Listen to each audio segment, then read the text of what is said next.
Well, we're just a couple of weeks away now. It is this month. It is in November, just a few more weeks. And Stranger Things, the final season, debuts. Listen, this is a show that over the course of a decade has become firmly enhanced into our pop cultural consciousness. It's become an incredibly successful show. It's become like water cooler talk, all that kind of stuff. These little children now all own homes. One of them is even married with a kid. It's how they're going to pass these kids off as still kids, I'm not really sure. But that being said, as it is, and the promotional tours have started. And one of the things I've seen is interviews being done with Millie Bobby Brown and David Harbour, the adopted father to the main character sort of thing. They've been out doing the press tours. Well, drama exists. And I wonder if this is going to have an impact on this new season and the perception the public has of it. Yahoo News is running this. Stranger Things star Millie Bobby Brown filed a harassment and bullying complaint with the production company behind Stranger Things Season 5. Now, the complaint got filed before they started shooting Season 5. So that's, I don't know, a year and a half ago, whatever. They filed the complaint. Now, this is what the story reads. This comes to us from The Wrap. Stranger Things star Millie Bobby Brown filed a lengthy complaint against co-star David Harbour ahead of filming the show's 5th season, the Daily Mail reported. Brown, who plays 11/Jane Hopper on the hit Netflix series, was said to have included pages and pages of accusations. The news was exclusively reported Saturday by the British newspaper. The Wrap's request for comments sent to Netflix, series creator Matt and Ross Duffer, and reps for Harbour and Brown were not immediately returned Sunday. She filed a harassment and bullying claim before they started shooting the last season. There were pages and pages of accusation. The investigation went on for months. Now, I should point out here that this is a very important part here. None of the accusations were anything of a sexual nature. It even says right in the headline, the actress included pages and pages of her complaint, none of which were sexual in nature. The Daily Report. Fine. Now, I wanted to draw special attention to that because whenever you hear of actress files behavioral complaint against actor, that's normally where things goes. None of the accusations had anything to do with that. All right. This is interesting to me, but also very conflicting to me. On the interesting part, I mean, these are two of the major stars of this incredibly huge show doing its victory lap, about to have season 5. And to hear that one person filed bullying complaints against another person when the two characters are so connected in the show. It's a father-daughter, basically, in the show. I wonder if that's going to sour some people watching it, because we're going to get scenes with Hopper and 11. And if people are going to watch it and go, these people hate each other. Is that what's going to be on? Is that what's going to be going through people's heads? And look, Rob, I got to tell you, I'm a little conflicted about this. Because first of all this is coming from the Daily Mail, which reports factual stuff a lot of the time, but also reports a lot of very questionable things a lot of the time. Where were the trades about this story? Well, I mean, they're kind of, they're parroting it now, but yeah. So, but here's where I feel a little bit conflicted. All right. And this could be fair, unfair. I'm only speaking from my own personal experience. Take it as you will. On the one hand, you know, if we have an actor out there who harasses and bullies children on the set of a show, fuck that guy. And listen, I say this as somebody who was never there. I have no insider information. I have no firsthand account of anything was there. I was never in the room. I have no idea about the validity or lack thereof of any of this. Let me be clear about that. I'm just saying, in theoretical situation number one, if we actually have an adult actor who is harassing and bullying child actors on the set of a movie or a show. F that guy. And there should be repercussions and there should be problems, right? On the other hand, is this much ado about nothing? The article itself claims that Netflix did launch months of investigations into it. Apparently nothing came out of it. And, Jonathan and I were talking before the show started today. If one actor says another actor is harassing you or being a bully to you, you got to investigate. You got to, hey, we got to hit pause. We need to look into this because that's a serious matter. But the article does go on to say that nothing came. I mean, it doesn't point out that anything came out. They said they did months of investigations. The show got made. They're out there promoting it. So I don't know if anything came out of it. But here's the other thing to me, and I admit this is all coming from my own personal bias because of my own personal experiences. So again, do not take this as a blanket truth that all people should look at this through. Not at all. I'm simply giving you my own skewed opinion and my own skewed point of view. Just being honest. But Rob, I have found today a lot of people treasure them being treated as a princess. And I mean this for men and women. Above all things, you treating me like a princess is the most important thing in the world. There's no room for accountability. There's no room for being held to a certain standard.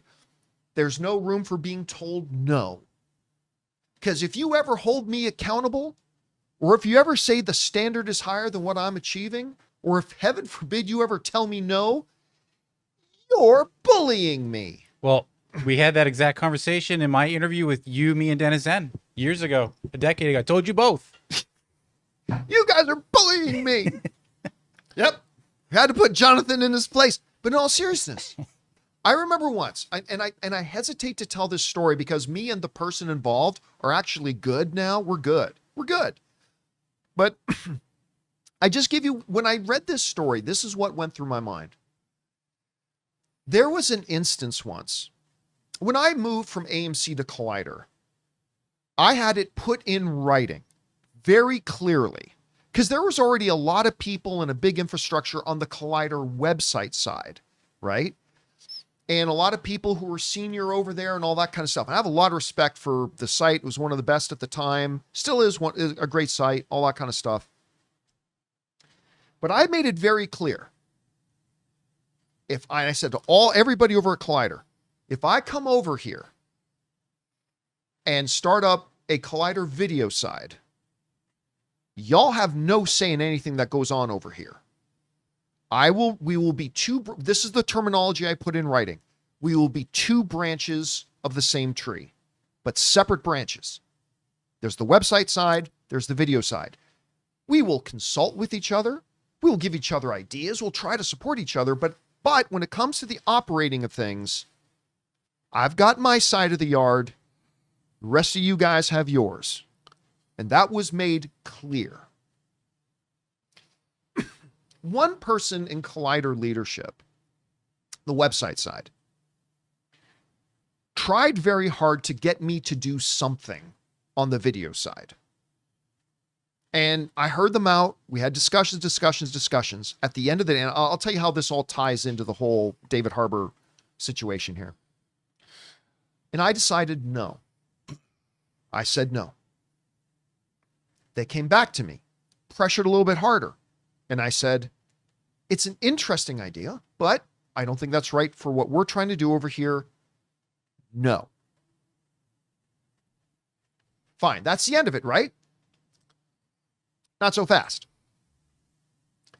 This individual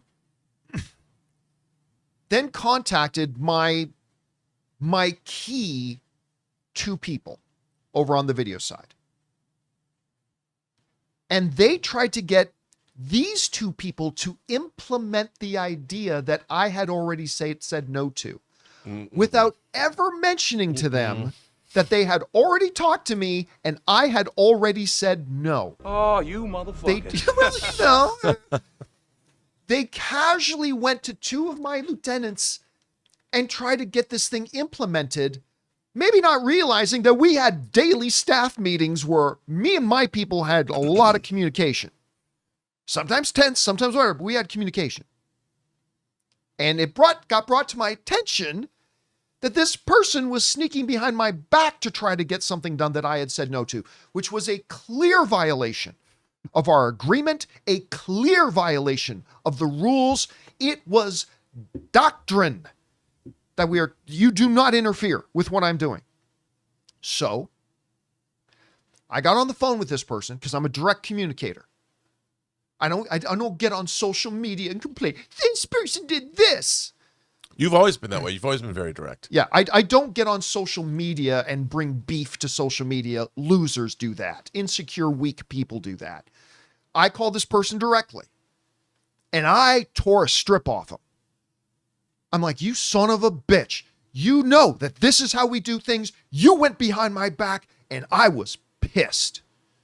I was pissed. But we're going to work together, so I need to be clear communication. And I ripped into them. So that's the end of the story, right? Nope. About a week later, I get a call from Complex, the company that owned Collider and Collider Video. And one of the big HR people over at Complex contacted me and said, we got a complaint from one of the leaders over at Collider, the website side, that you are bullying them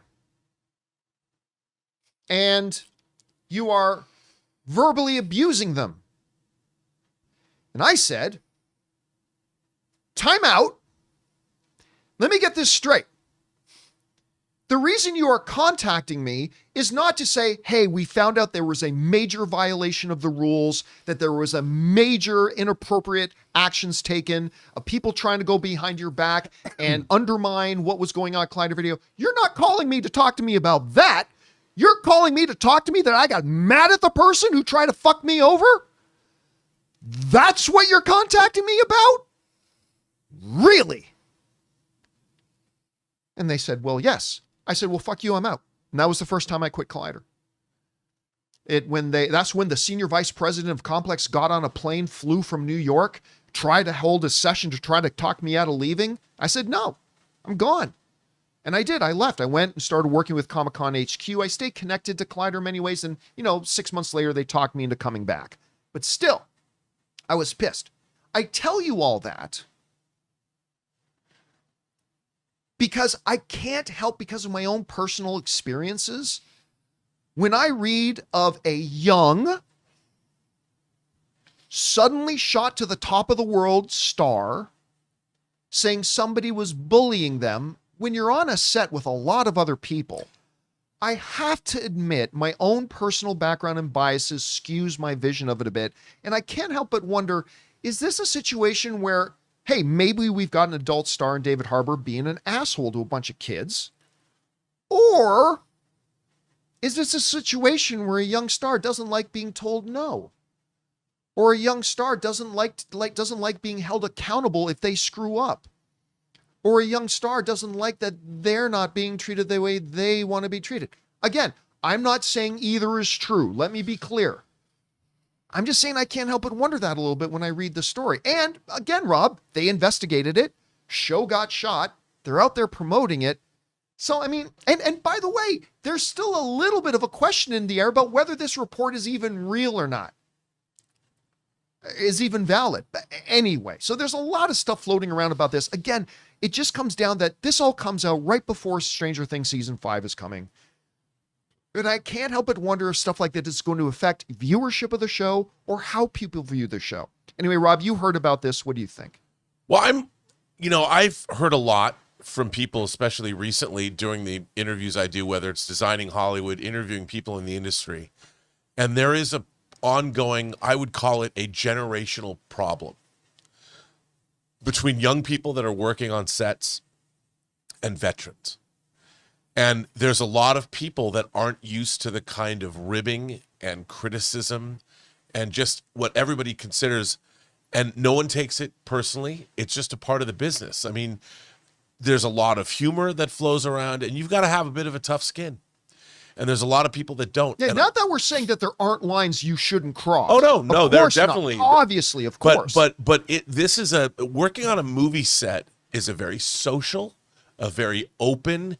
There's not a lot of closed door things. And stressful. And that's how people blow off steam is with gentle ribbing, comedy, dark humor, these kinds of things. And a lot of people have told me from many different areas of the business that it's become, they don't like it for this reason, that people have to watch what they say, when it used to be that everybody understood we're all a big happy family, but we like to have a bit of fun and we like to, poke fun at people. It's part of the business. That said, I don't think bullying has any place on a movie set. And also, if this happened before season 5 went off without a hitch. We haven't heard anything going on. They spent a long time making season 5. Why is this even a story? These kinds of things should remain internal, because when they come out, it's like it's a non-story. Well, considering this was about a year and a half ago, it sounds like they did try to keep it internal. But then if they did keep it internal and it was all taken care of, and they actually made another season of TV and it all worked out. Yeah. I mean, clearly people have internal problems and they deal with them. And you put this out, it seems dubious to me. And even if it was leaked to interfere in the same month this comes out, that says Stranger Things 5 is debuting, I don't know. It just seems a little sus to me. Yeah, I agree. Like, first of all, so this stayed buried for a year and a half, and all of a sudden, look, again, putting on the tinfoil hat, I mean, it almost looks like somebody's trying to sabotage the show. Well, and look, if the investigation went out and there was if there was wrongdoing, we would have heard about it. They would have done something, and there would have been disciplinary action. They would have gone to SAG. They would have done something. Or you know what else could, again, look, we're just spitballing. Or the problem here. We're was just spitballing. solved. What if it's like, hey, maybe David Harbour and Millie Bobby Brown got into it one day on set. Yeah. You're right. And guess what? I get into it with the people I work with. I get into it with family. And guess what? Then you move past it. So like maybe this is a situation where the two of them got into it. One of them, being the younger one, filed a complaint. And they got it, the investigation, they got it all worked out and everything's Which, fine. by the way, is standard practice. Yeah. HR has to do those kinds of things. Yep. No, absolutely no wrongdoing here on the part of Netflix, the production company. They acted absolutely appropriately. Again, there's just so many question marks that fly around about this. And I just really hope, two things I hope. Let me say three things I'm hoping here.